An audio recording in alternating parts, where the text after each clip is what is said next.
Hi friends, எல்லோரும் எப்படி இருக்கீங்க? கர்த்தருடைய கிருபையால் எல்லோரும் நல்லா இருப்பீங்கன்னு சொல்லிட்டு நான் விசுவாசிக்கிறேன். இந்த நாளில் கூட விசேஷமாக ஒரு புதிய காரியத்தை பற்றி நம்ம பார்க்க போகிறோம். உங்களோட வாழ்க்கையில் ஏதாவது ஒரு காரியத்துக்காக நீங்கள் காத்து கொண்டு இருக்கீங்களா? அல்லது அந்த காரியம் மனுஷனால் தீர்த்து வைக்கவே முடியாது அப்படின்னு சொல்லிட்டு ஒருவேளை மனிதனை நம்பி ஏமாந்து கொண்டு இருக்கீங்களா? இந்த நாளில் ஒருவேளை நீங்கள் கர்த்தர்கிட்ட இருந்தீங்கன்னா எனக்கு ஒரு பதில் வரும் அப்படின்னு சொல்லிட்டு அவர் செய்கிற நேரத்துக்காக நீங்கள் காத்து கொண்டு இருக்கீங்களா?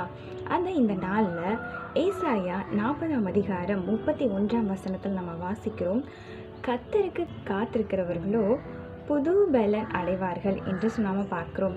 அதாவது அவருடைய காரியத்துக்காக நீங்கள் வெயிட் பண்ணி கொண்டு இருக்கும் பொழுது அவர் என்ன பண்ணுறாரா, புதிய ஸ்ட்ரென்த்தை கடவுள் நம்மளுக்கு ஒரு புதிய பலனை கொடுக்குறாரு. அப்படின்னா கழுகுகளை போல் நம்மளை உயர எலும்ப செய்கிறவராக இருக்கிற ஒரு உயர்ந்த பொசிஷனுக்கு அவங்கள கொண்டு போய் அவர் வைக்க போகிறார். ஃப்ரெண்ட்ஸ், அடுத்தது நம்ம பார்க்கும் பொழுது நீங்கள் என்னென்ன காரியத்துக்கெல்லாம் நீங்கள் நடந்து திரிகிறீங்களோ அந்த காரியத்தில் நீங்கள் சோர்வுக்குள்ளாக நீங்கள் இருக்க போகிறதில்ல.